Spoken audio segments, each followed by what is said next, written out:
So we're back with some more Dark Ops challenge guides here in Black Ops 7. If you enjoy these ones, leave a like, subscribe for more. If you missed the Black Ops 6 series, check that out, and let's go ahead and jump straight into this. Also, check out all the streaming stuff down comment section, description below, actually. If you guys ever want to tune into some live streams, things like that, stream on YouTube, Twitch, TikTok, all that good stuff. Anyways, Box Addict is one we're going to be covering in this one. So this one's actually not too difficult. If you remember Box Addict from Black Ops 6, it was a real pain.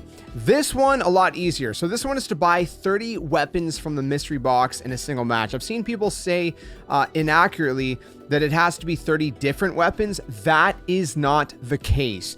It's just 30 weapons. And I thought it was 30 different weapons, but I ended up getting a bunch of different weapons repeatedly again and again and again. And when I got about 30-ish or so, this is what ended up popping for me. Now, a couple little tidbits to kind of mention. If you don't know how to find the box, the mystery box in Zombies, if you're new to the series maybe, basically, if you look up in the sky, I'll throw a screenshot up on the screen, you'll see a big beacon of light kind of shining in the sky. So just kind of find your way around the map. You can kind of open up the TAC map. You push the, well, if you're on PlayStation, it's the touchpad, and then you can bring up the map, then you press R1 to go over to the actual map itself, because it'll just show you the scoreboard initially, and then you can kind of zoom around and see the path you need to take with the truck to get to that location. So again, the idea obviously is that if you're going to be getting 30 different weapons, you're going to have about 30,000 points that you're going to be spending on this. And again, this is way easier than it was in Black Ops 6. And so just keep going around and hitting the box again and again. For just clarification, because I know some people are going to be asking me potentially like, hey, did you have to get every single weapon though? No, I did not, and I'll explain why. I got the ray gun, but I did not get the ray gun Mark II, and there's some other weapons also. I don't remember which ones specifically, but there's some other weapons that I did not get.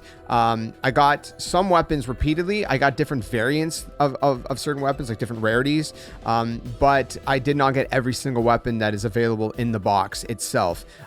So keep that in mind. And it's also worth noting there was a couple hits that I did on the box that was just a rarity upgrade, like, you know, one of those wrenches or whatever that upgrades the rarity of your weapon. I feel like I did more than 30. I'll be honest, I didn't completely count them, so I'm not sure that those ones will count. So if you feel like you've hit the box 30 times but you've gotten any of those wrenches or whatever, and you still haven't got the challenge pop up, the Dark Ops calling card pop up, make sure you hit it a couple more times, because it is possible that those wrenches do not count. Again, I failed to count it myself how many I hit, but I can tell you for a fact that I did not get every single weapon in the box. I just hit it 30 times. And again, that's what the description is. It doesn't say 30 different weapons. It just says buy 30 weapons from the mystery box in a single match. That's very important. It has to be in a single match, okay? And I'm not 100% sure if you can save and quit the game. I would assume it still kind of technically counts as the same match. So you might be able to save and quit, but things like that were a little finicky with Black Ops 6, so just be cautious about that moving forward. So that's pretty much it. If you've enjoyed this one, if you found it useful, leave a like, subscribe for more, and until the next one, game on. See you guys later.